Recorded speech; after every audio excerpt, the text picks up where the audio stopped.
morning, everyone.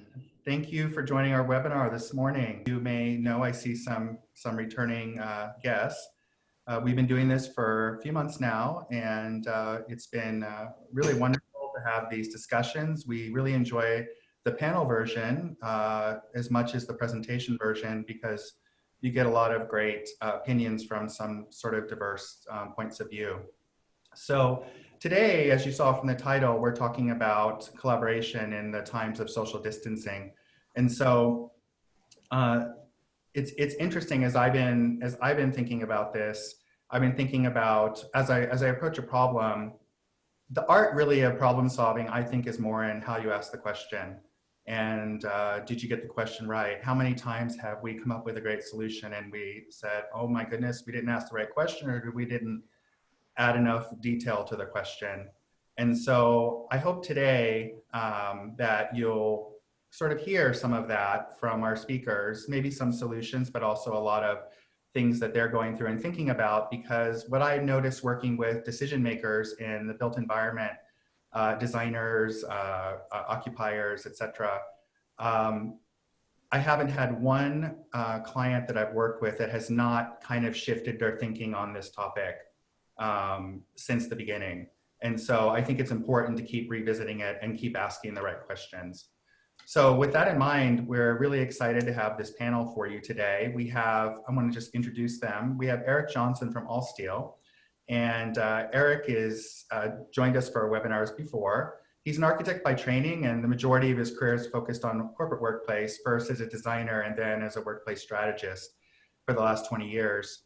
Prior to joining H&I advisory team 7 years ago, he worked as a consultant and strategist for a lot of global organizations. And his real passion is focused on user mobility and distributed work, agile work and change management. He's done a couple private sessions for us on that, which is great. And he's based in Phoenix, Arizona. So he's our only non-local today. Next we have Penny Sloan. And Penny is the managing director of Siren Design. So Penny actually was the founder and co-founder of that as well. She's based in Singapore and has been with Siren since inception in 2005. She's done a great job building what was, I met Penny in the beginning, was just a small office into one of the leading design firms in Singapore. And in particular, I know in the past, has had a lot of experience working with co-working spaces, but I work with her now today on a lot of very large corporate projects. We love Penny, she has a wonderful entrepreneurial spirit and very creative, and is a wonderful leader for her organization. We really enjoy working with her team. And then next we have Nivi Gupta. Nivi is the workplace design manager for APAC region for Facebook.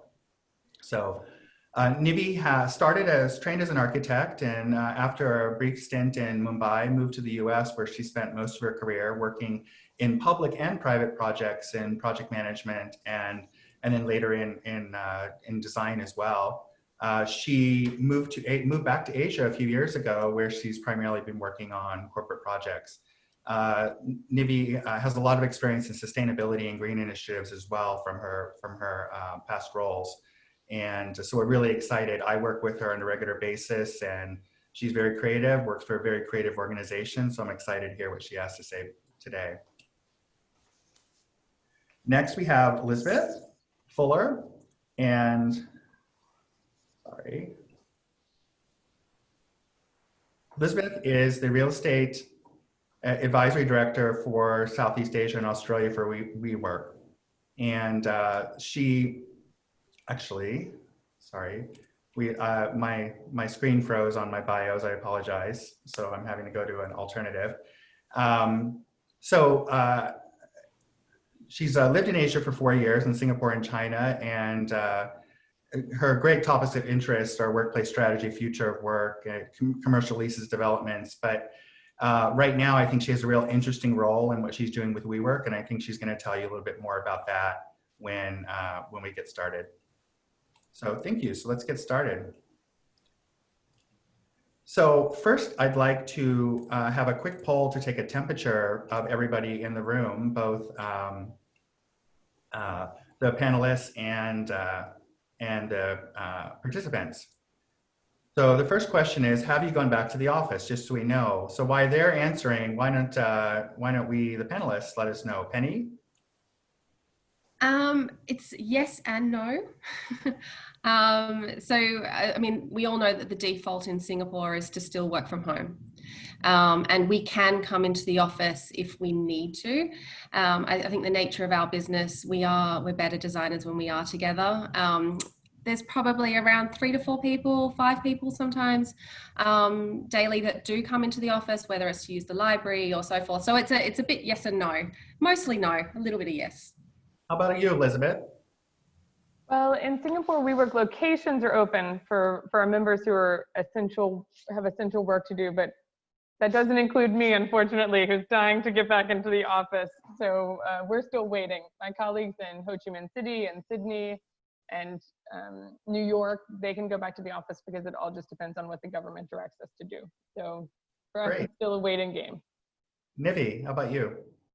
Similar things for us. In Singapore, no, we haven't, but we are slowly returning to offices in the other APAC region, depending on the country and whatever. So, but as our CEO had shared, people who can do work remotely can choose to do through to the end of the year. So we don't think we'll reopen any until the government restrictions allow or the health data indicates. So there are some offices where we really need to go in, like for example, in like data center people, facilities people. So those are essential workers.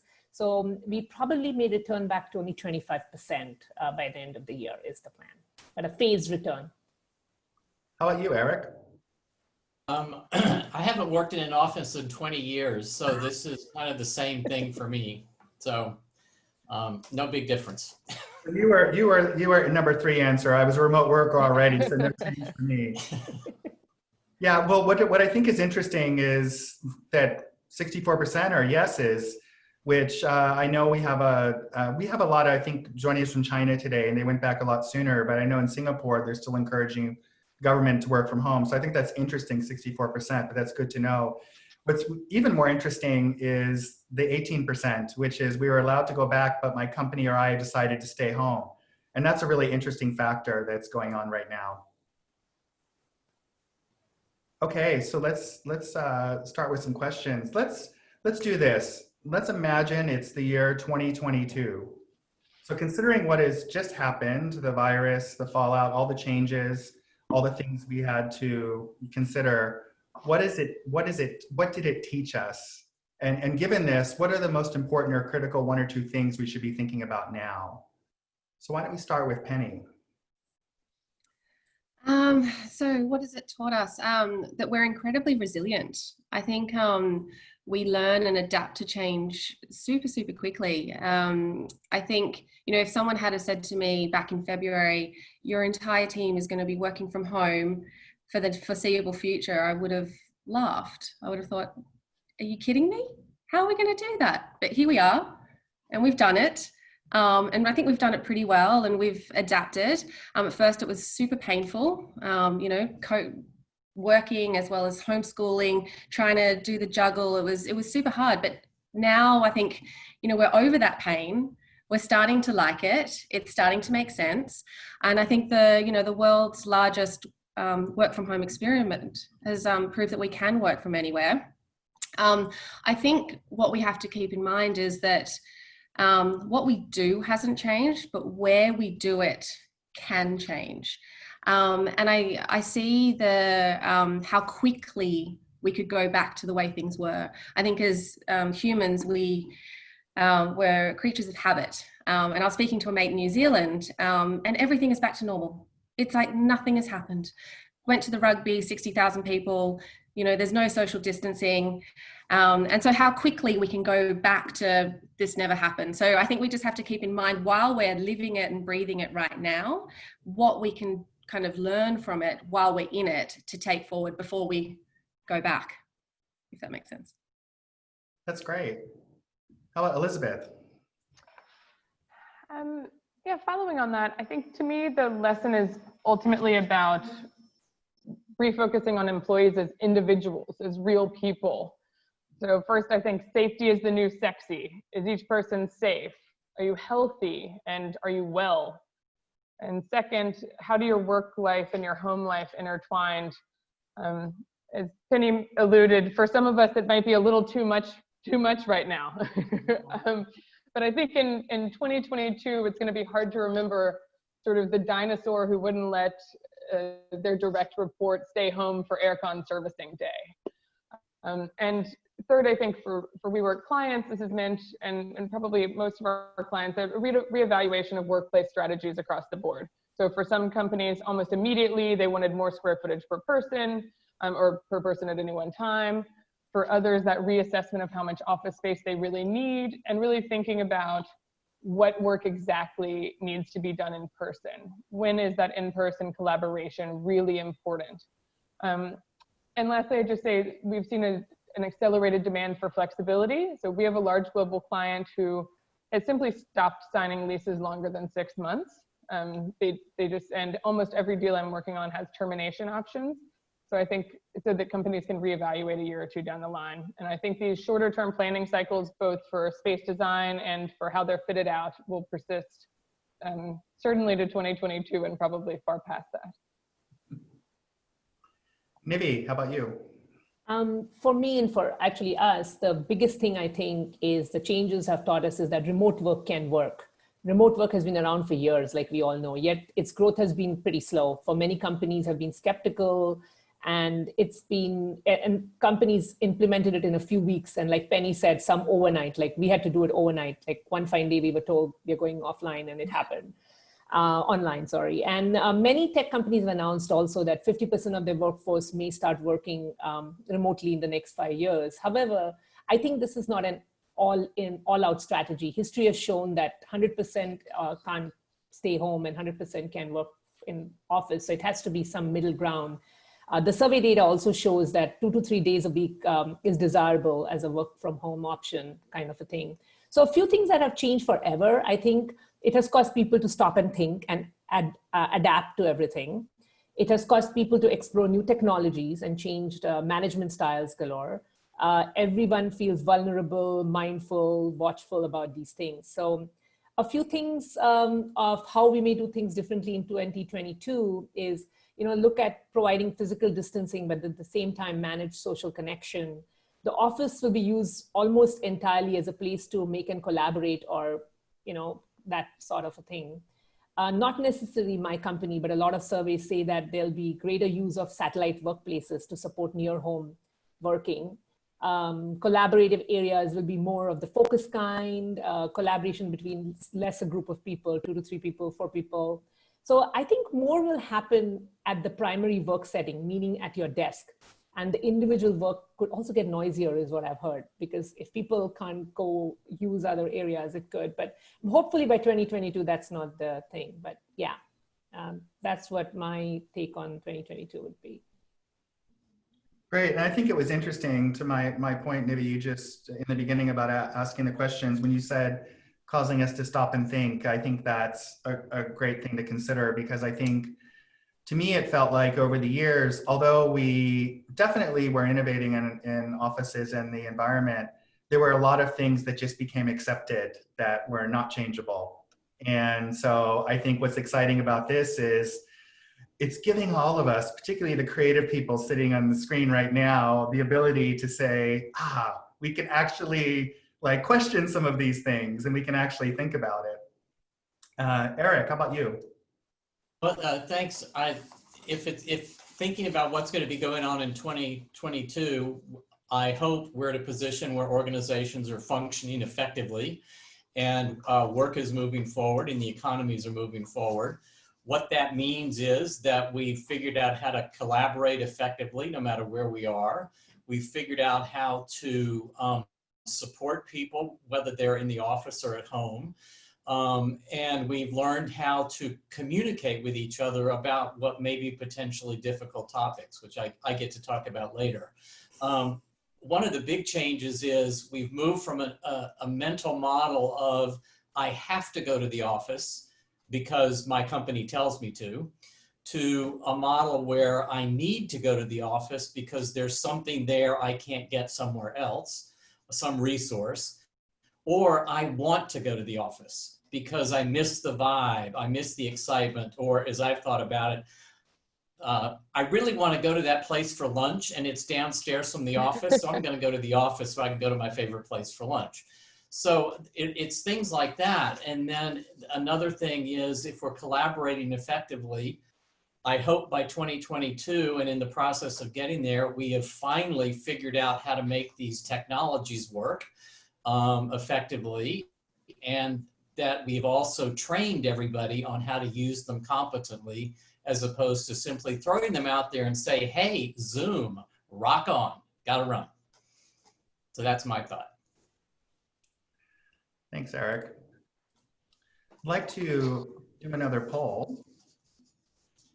And let me set that up.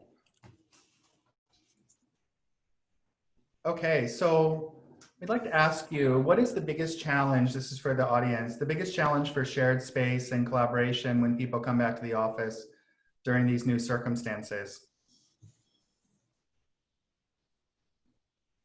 And then, do you guys have any comments on this? Why the, on these poll questions, why everyone's answering? Panelists? I think the safety is going to be a big issue, at least initially. I mean, how am I going to go into a room that used to seat 12 and now it only seats 4? And is it safe for me to be there, particularly after the group of 4 just left when they finished their meeting? Yeah, and it looks like the audience agrees with you, Eric. Were you cheating? Were you looking at the audience? I've planted some friends in the audience, so, you know.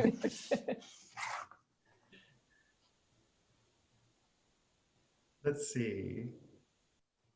Hey, Penny, so for you as a designer, what are clients asking you? What is some of the most important things right now when they're coming back, like from this list? It's so we are doing a lot of social distancing plans, and to be honest, the collaborative settings, that's the real challenge, because that's the space where people get together, and we're not supposed to get together right now. So that's it's really hard. You know, you've got big meeting rooms where you can only sit 2 people. Everyone needs to be wearing a mask. It's not that comfortable. So there's some huge challenges in terms of the collaborative nature of being back in the office. Yeah, and I think it's interesting you say that, because like I said, because I talk with clients asking these questions every day, and there's no universal way to look at it. And a lot of people also, the unknown factor is your employees, your members. How are they gonna feel about it when they come back as well? So let's go ahead and wrap up this poll and see what we got. So as Eric predicted, the #1 item was safety. And I think the #2 item, which was we can only gather a few people at a time. And I think what we might be able to extrapolate from that is you can't really do the collaboration you need to do. There's not enough people to collaborate with in person. And so why do I need to go to the office, right? In that situation, but that also then leads into how do you fill that gap like Eric was talking about, and that might be with technology to kind of bring people in remotely and in person in a hybrid situation. So, and then the last one is the second to last one. The current collaborative settings don't work with physical distancing, and this is a lot of the everyone that has an existing office is dealing with right now. Is we've seen pictures of people like caution tape, closing off spaces, and boy, that feels real safe, doesn't it? When you come into the office, it makes you feel really good. So, kind of asking you a little bit of follow-up from your previous, what we just talked about. What workplace design considerations are different today than there were 3 or 4 months ago?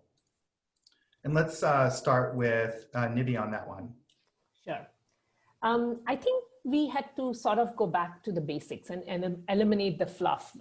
So it's now all about safety, surface materials, distances, partitions, and everything else, including like decor and amenities kind of become secondary.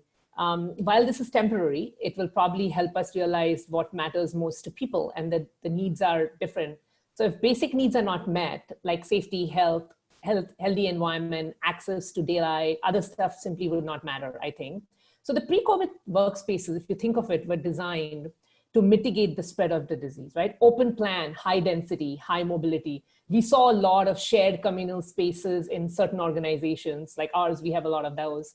We recognized that people wanted choice and control on how they worked. So this had led to a broader range of spaces shared by people. So pre-COVID workspaces were dynamic and a lot of energy. But now what we would see, and we are still learning too, like everybody else, and like our cafes and social spaces and like open collaboration have been intentionally designed to bring large groups of people together. So that could create more spreading infection. Workplaces started looking less corporate today, right? Now they include sofas, lounges. So there will definitely be a change in workplace design considerations around shared spaces. The reinvented office will probably have to be designed with a deeper commitment to the well-being of the people, recognizing that their physical, emotional, cognitive states are linked to their safety. So I think there will be, it'll look different. There will be a lot of design considerations, and these will be the main ones. I mean, like your survey said, those safety and recognizing all these things would be important. So, Eric, how are things different now than 3 or 4 months ago in these considerations? In North America, I guess we're about the same place Singapore is as far as getting things back to work, but it's moving slowly. One thing that we're seeing is just in a broad sense, when things got started initially, everyone is in panic mode about what we do. And now they're finally starting to say, okay, let's look 6, 12, 18 months out and really think about where that's going to be. And to make that happen, they're really being very slow about bringing people back to work. I think I'm reading Stephen Louie's comment. Helping people relearn and unlearn is going to be a challenge. I mean, and we just got some information from our headquarters about, that we're in phase 2 of people coming back. So there's about 20% of the staff is back at our headquarters. And one of the things that they talked about was we've created pathways around the building to try to minimize people.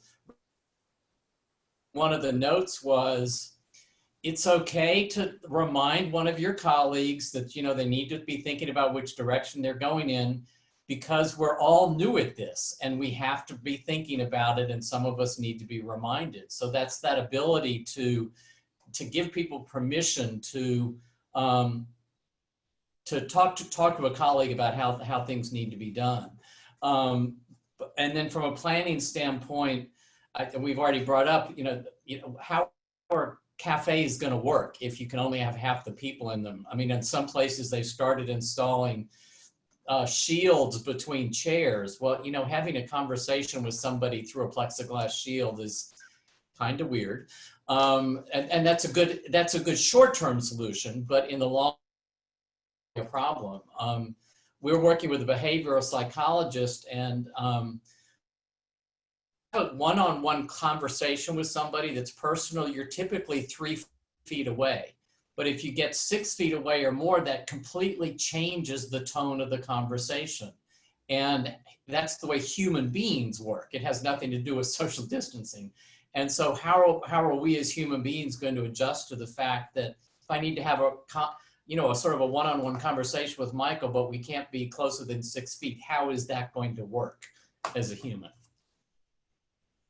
Got a little off subject there, but that's where we're. That's great, and thank you for recognizing Steve. Steve is a great questioner in our webinars. We love it when he joins. Elizabeth.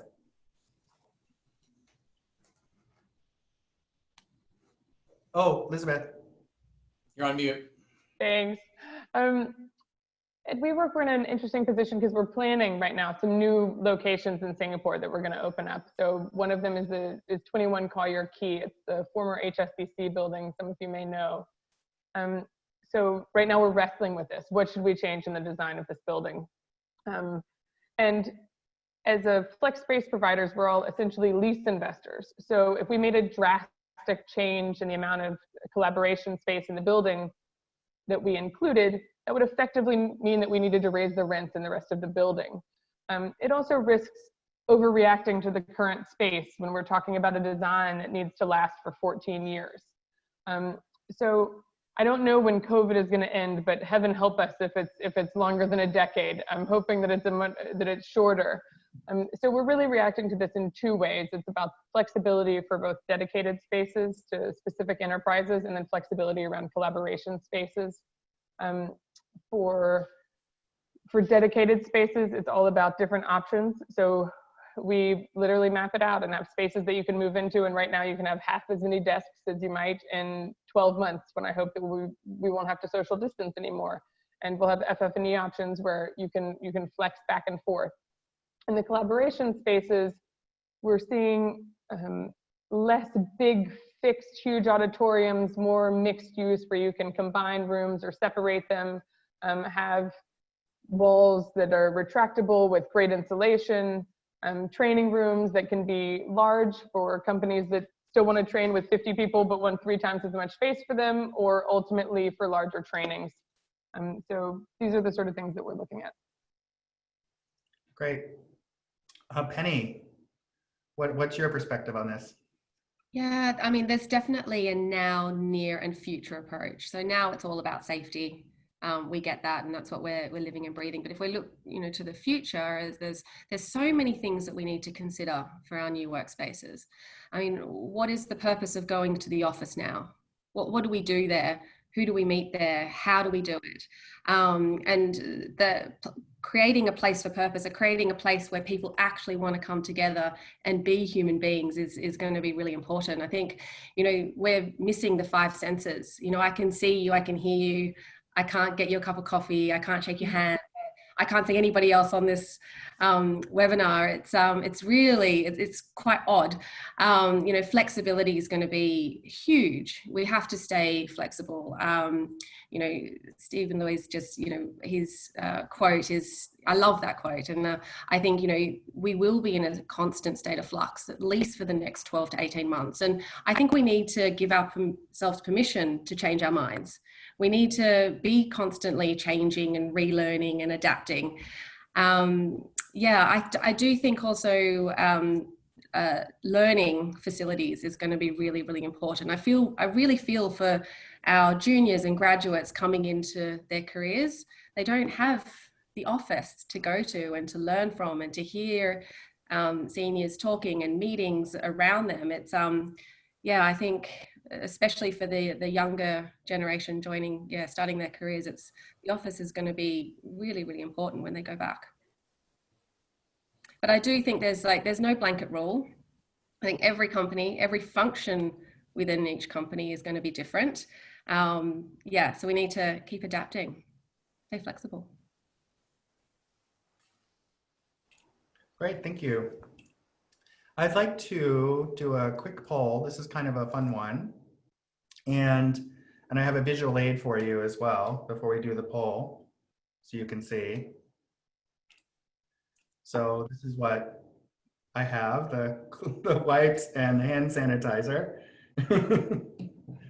And so the polling question is, if these kinds of tools are provided, are you willing to participate in cleaning before and after, right? Or do you expect that to be someone else's responsibility? I think we're going to get to it later, but I'll just maybe get a teaser for it. Let me ask maybe Nivi on this. The question that came in from Michael Gummy, which is our biggest challenge with hybrid approach, with some people in the office, some people remote. Meetings just don't work efficiently this way. They work better if everyone's in the office or everyone is remote. So the hybrid model causes these issues. So is this something you're thinking about, and how are you thinking about it?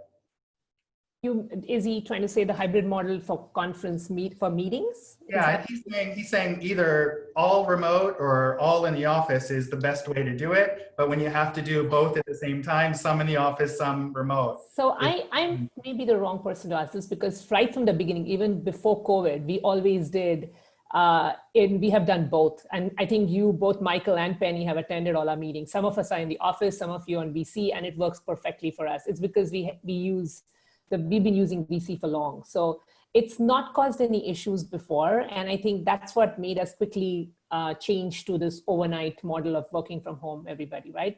So I don't foresee any problems doing a hybrid. It's technology, right? If technology can work, it should work for me. Penny, do you have anything to say? Because you attended a few of our hybrid most of the time, right? Absolutely. Yeah, we've been doing hybrid for years, and it works for sure. I think, that you can't beat face-to-face in a room, but not to say that we didn't succeed in what we were doing with people dialing in from all over the world.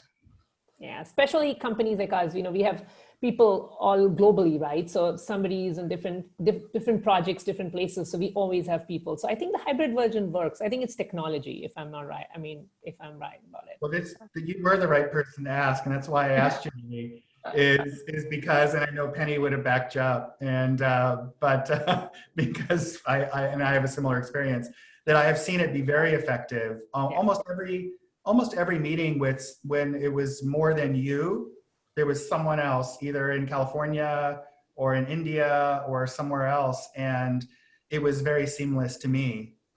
So I think back to what Penny was talking about earlier about resiliency, this stuff is possible. We have to believe it's possible and then find those solutions to do it. Yeah. So great, thank you everyone for my temperature taking, no pun intended, on that everyone is willing to pick up the spray bottle. So thank you for that. That's really great to hear. Okay, so the next question. So surveys, I'm gonna direct this to Nivi first. Surveys have shown that there's still a significant percentage of workers who are not ready to come back or not comfortable. So in collaborations areas, in particular in the offices, what do they see? What does it feel like? Is there anything different or the same when they come back to the office? So this is, of course, a very sensitive topic, right? As no company can guarantee perfect safety when you come back. It comes down to levels of risk tolerance of people, and it's varied. Companies can only do so much, right? Even if they implement world-class cleaning or we do, there always will be an issue. So I think collaboration areas will suffer the most, obviously, because of the increased risk and because of the physical distancing requirements. As majority of the workforce continues to work from home, when people return back, they'll see a lot of changes, considering government and global health guidelines, again, physical distancing, adding barriers, cleaning, safety measures. You're going to see all that happening every day, right? When you come back, it's going to be like a new world. You've come back. It's a little bit to what when COVID first started and before we went into lockdown, that kind of a mode people will be in. So social and collaboration spaces will now accommodate lesser people in order to maintain that safe distance and foster virtual collaboration will be more and more, like this hybrid model will work more, I think. However, physical safety is one thing, but psychological safety can mean a lot to people too, right? Studies are always contradictory and how, like for example, let's take an example for panel height, right? A low medium panel height can provide between workstations, for instance, is good, but for the same studies will point out that people feel safer there when there's a barrier around them. So it's physical safety, but I don't know about psychological safety, right? So it's two different things. So to promote, I heard this somewhere and I thought this was really good. And how do you promote safety in shared spaces? There are 2 or 3 key things. And one of them is density of the workstations, that is its population per people per square meter, right? The second is the geometry of the furniture arrangements, how you organize your furniture in the collaborative areas as well as the workstations, right? How you do that. And then the third, which I'm not a big fan of, is division using screens, panels, or other barriers. I mean, in APAC, we already have people wearing masks throughout and screens. So I don't know if you really need more screens and panels and other barriers. It's hard to work, but I know many people are doing that too in many organizations, like creating that. So Penny, how are you thinking about this? Well, Nevi just said everything I wanted to say. Um, but yeah, the need for safety is paramount, and so you're incredibly correct. Like psychological as well as physical safety is huge. The first priorities are reestablishing the work environment. Will be making sure that it's clean and hygienic, and of course, and that there's lots of space to be able to deal with that. But kind of touching on the collaboration space, exactly, it's going to be super challenging right now. And it's even harder that we are all wearing masks in the office. Yeah, what Nivi said. Yeah, and I think the important point I heard there is we can spend a lot of time designing what we think is the perfect physical environment, but it's just as important to think about how people are going to feel about it when they come back, how they're going to use the space. So that's really important. So Elizabeth, I wanted to ask you, because WeWork has basically tenants or members. So how do you get employees, members on board to accept the new policies around the shared spaces?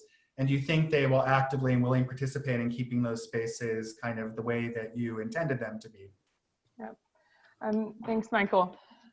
Yes, well, what we did was we have about 100-page manual that we've rolled out globally as far as social distancing and cleanliness and signage. A few things that we're doing are, it's called our future of workplace strategy, and all focused on protecting this health and safety. The things don't sound that interesting or exciting, but we find that they're really working. So signage is key. It could sound trivial, but it helps to support reminders on a daily basis, because we're not used to this. This is so new. So I think that Eric mentioned earlier, it's okay to remind someone because we forget. I occasionally get 5 feet out of the house without my mask on and sort of scurry back to get it. So we have signage in doorways, common areas, pantries, common areas, everywhere, to reinforce that good behavior. We also use a member app to communicate with everyone, so to keep them engaged. And then things are changing so often. I think we've all talked about some different jurisdictions and what's different. So as those things changes, to keep people up to date, because it can be hard to keep track of where everything is. But overall, we pretty much have a positive message. We've just found people are following suit. They want everyone to be safe. They want to be part of it. We found that people will participate. We mostly have more cleaning done by WeWork staff, but we also have, when you go in and out of our phone booth, for instance, you're asked to clean the tabletop, to just give it a wipe down, and the handles, and we're finding that people are really complying, and they're willing to be an active participant to help us all stay safe. That's great to hear. Eric, so you kind of alluded to this earlier about the pathway, about the pathways or aisleways, but how do you tell a coworker to back off or keep their distance without sounding harsh or unkind? Or maybe another way to say it is, how do you tactfully remind a fellow employee about distancing? Yeah, it's we're all going to be having conversations that are very difficult in some cases, and one of them is, how do you remind an employee, or in Elizabeth's case, a tenant, that we need to do something right. And it's important that organizations allow their employees to sit down and talk about this and figure out how they're going to do it. I know that, as I was telling on our pre-meetings, that I've heard in some places in North America, I don't know if Kevin Bacon as an actor is familiar to people in Singapore, but as you remember, there's Kevin Bacon, the 6 degrees of separation. Well, there's a couple of organizations I've heard that are using, if someone gets too close, you just turn to them and say, Kevin Bacon. And that's a way of saying 6 feet away. I've heard in Phoenix, which is in the middle of the desert, people talking about turning to a colleague and saying rattlesnake. Because in the desert, if you see a rattlesnake on the path, you back off. And so, and now that would make no sense in Boston, for example. What's a rattlesnake? But it's giving your employees and your tenants permission to figure out how to have that conversation in a way that is aligned with your organizational culture, but if possible, takes advantage of an organization's sense of humor. And some organizations don't have a sense of humor, but if they do, play on it, build on it, because that's a good way to loosen the tension while you're getting your point across. Yeah, and I think to that point, Penny was talking about positive, I think it was Penny, was talking about a positive message, and or maybe it was Elizabeth. And I think that's really important because this can be very gloom and doom.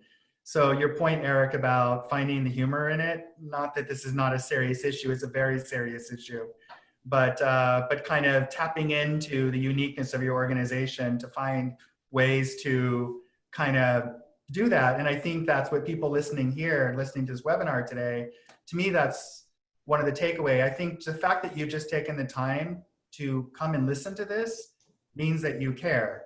And so you're probably obvious leaders in your organization for that matter, whether you're the boss or whether you're just going to lead by example. So I think that's important to kind of think about how can we all make it very positive and not so gloomy. There's so much gloomy in the news. We don't need it when we come into the office if we can avoid it. So I think that's really important.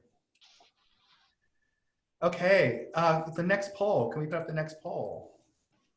Great.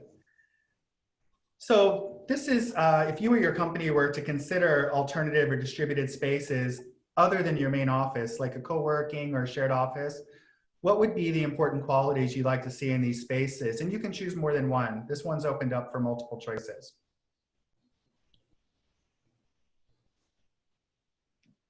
Do you have any comment on this one, Eric? Well, I think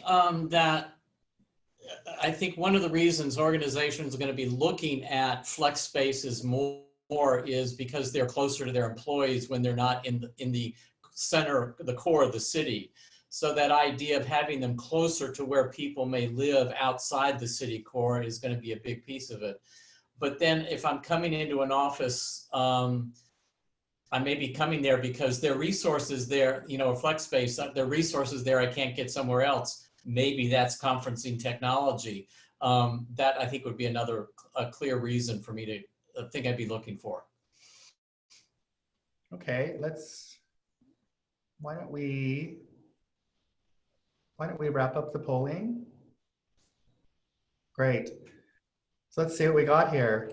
So not surprising, the initial one is my space to do my work in. Is there enough distance or separate spaces, and also places for me to do what I think who was it talking about hybrid spaces? The question, Michael, talking about hybrid spaces. So can I communicate? And I think we talked about this before, and I think Elizabeth and I talked about this online, and it's clear policies on office use, cleaning and distancing, and she kind of let us know that they let everyone know what that is by posting signs around everywhere, not assuming they've read the newsletter or got the email, you know, that they kind of, is very clear. And I think the other thing that was real interesting, Elizabeth, you want to talk about this last one? You mentioned this to me the other day, ability to book the space in advance. Sure. So when we keep, you book spaces in advance at WeWork. So for the hot desks now, any space that isn't dedicated to you. So we make sure there isn't overcrowding. You can't get to a WeWork now and there are too many people there, and you will all of a sudden be, it'll change your plan for the day. And the locations closer to home, we're seeing a lot of interest for distributed work options. So people who may not want to be home. I've got a couple of toddlers. I love to go into the office. And they want those options for their employees or for the video conferencing, all the good things about going to the office and having that flexibility, but they don't want their employees to all congregate in one place. So we're seeing more of that. We want a bunch of passes, or we want 10-person offices in a bunch of different places. And we didn't, before COVID, we really didn't have that for large enterprises. So I'm gonna just keep with you, Elizabeth, for a second. So all these factors we've been discussing, and they certainly impact co-working and shared office environments. How's that affected your value proposition or how you engage? I know you're working with enterprise clients. How does that change that discussion for you? Yep. it's really changed the relative value of those, or the relative benefit of those different value propositions. So something Nivi was talking about, the shared spaces at Facebook, that they were designed to bring this energy and bring large numbers of people together. That's the same at WeWork. Like, that's been a big part of the value proposition. I hope that being safe and being together aren't in conflict for too long, whether it's by vaccine or other ways that we all are in a better situation. But what it's done is the shared space part, that energy has become less important. So I think people do still crave it, and when it's a healthy thing to have, we will, re-engage there when it's safe. Meanwhile, flexibility has become more important. So not having to make long-term business decisions right now when so much is uncertain. And the other, speed to market has become more important, because so many people are holding off on making big decisions, pushing off those big projects a little, that when they finally say, okay, we need this, I think that being ready to go to market and have your products ready for them will be really important. I think that last one is quite interesting, because I know I've experienced it, where we had this kind of stoppage period for a while, the last several months. And then all of a sudden, when everyone was ready to go, they wanted to go. They wanted to go Right. as fast as possible. So it was quite Exactly. interesting. Yeah. Penny, so how will design or purpose specifically of these sort of co-working or shared office spaces change? How relevant is this, that, or the other? So how has purpose changed? Yeah, if we're looking at the future, and if the purpose to come to the office now is to come and collaborate, it's to come and meet, it's to connect with your coworkers. The appeal of sitting in a suite or a smaller room in a shared office, I don't know if that's that appealing anymore. I think I'd want to be in the big open space. I'd want to be in the, what I think of like true, I guess, co-working is. You come and you share the big spaces. But I think, this has a definite economic impact, which I think Elizabeth touched on earlier, and could drive the prices of desks and so forth, because, it is a different cost, whether you're in a private space or you're in the open space. It's a tricky one. I think, economics definitely play a huge part. I mean, everyone is trying to save as much money as they can right now. And flexibility is key. Right now it's safety as well. So, you don't want to be in those big communal spaces. So it is tricky right now. If we're looking future, I'm hoping I'll see more open spaces and more collaborative spaces for people to connect. You are just our positive person today. My goodness. But I do think also, like, we don't, you don't book your meetings to collaborate on a Tuesday and then do your emails on a Wednesday. That's not how we work. We, we're very much about, I'll do some collaborative work with my team, then I'll do some solo work, then I might jump into an ad hoc meeting, then I might do this. And so the whole idea of I might work from home 1 to 2 days a week doesn't necessarily work for a lot of people. So you still need to have those focus spaces and those areas to get away within the collaborative environment. Absolutely. Nivi, so kind of, we talked about hybrid spaces earlier, but as we've seen companies moving a portion of their employees to primarily working from home, will the office environment for these organizations resemble more of a co-working environment with the primary purpose of collaboration being when they're in the office? I think you kind of briefly touched on this before, but maybe you can talk about it a little bit more. Sure. I liked what Penny said. There's a now, near, and future. I think that's what she said, right? So temporarily, yes. Now, but in the long term, I'm personally skeptical if working remotely will be a norm for most. Like everybody else has been saying. I think there was some pre-COVID, pre-C19 data from, and Eric can tell us if it's right, but they were around 4% of people actually worked from home. There were not that many. Now this may increase to what? We don't know. I mean, different organizations will be different, right? For us, maybe more, for others, it may be less. So there'll be some shift towards using the office to collaborate, as employees have recently realized work from home can be a good substitute and get some focus done, but definitely there'll be people coming in. So I think the key here is the office environment will have to find, when the collaboration areas, is new ways of working, right? The home office is here to stay, so it'll stay. So virtual collaboration will always be possible. But I think everybody of us have used these words before: resilience, flexibility. At this point, it is extremely hard to predict the future. So I think the best is to stay flexible wherever possible. Given the uncertainty of the situation and the circumstances are changing so quickly, I think the keyword is, again, adaptable spaces, flexible spaces, and things you could use. And the biggest thing, I think, is rethink tools and technology. I think the video conferencing and all those things would be much more, that'll be the way to go. So to answer your question, I mean, yes, temporarily it would change, but then as we go ahead, I'm hoping, I'm being as positive as Penny. So hopefully, yeah.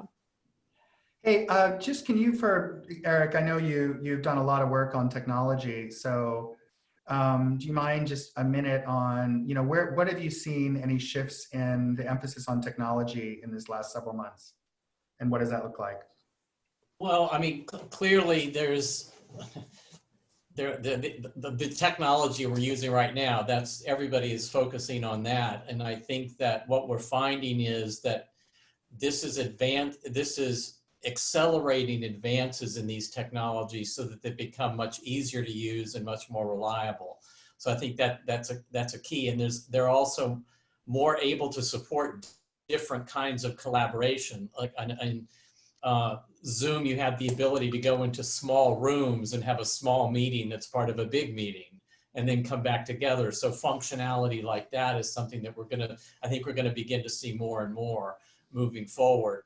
I'm also thinking that I've heard, I haven't seen it yet, but there was a technology being developed that you could put at the end of a run of workstations, and it would be projecting the image of workstations of the same company, but in a totally different country.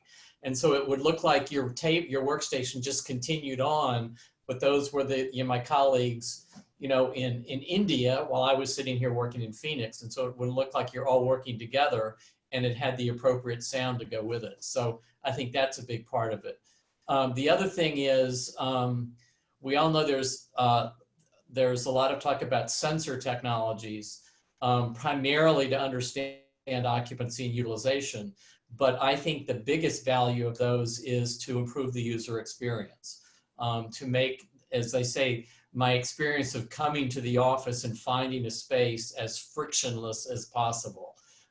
It's not just knowing that there's a space available, but if I was going to a WeWork space that I hadn't been to very often, giving me the wayfinding to get to that space. And then I'm also seeing technologies that are linked with that.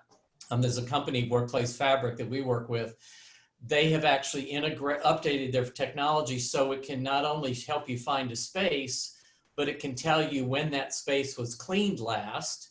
And when you leave the space, it can automatically notify the cleaning crew to come and clean that space. So it is accommodating the situation we're dealing with right now. And you can also go back to the trending data, can go to the real estate team and show trends on, okay, for some reason, social distancing doesn't seem to be working on this part of the floor. What's going on? And so you can go and, do some investigating to find out what's up. So I think that's where a lot of the technology is going to be going, is to improve the user experience, not only when we come into the office, but when we're connecting with people virtually in different ways. Yeah, Eric, I wanted to stick with you for a second. In the poll question earlier, we were talking about the characteristics of co-working or satellite offices. One was being close to home, right? Being close to people's homes, because a lot of them are in the CBD now. So actually, let me ask Elizabeth this first. So in an effort to reduce congested commuting or other reasons, what could be the role of these sites, secondary sites, to facilitate both focus work and collaborative work? I think a lot of companies are talking about this, especially in the States. We're seeing it more than we have in other jurisdictions at this point, in other countries. understanding the importance of collaboration that Penny was talking about and the need for it. Maybe a little different than some of the panelists have said so far. In some of our work, I think you can sort of pick certain days and say, we're going to collaborate today.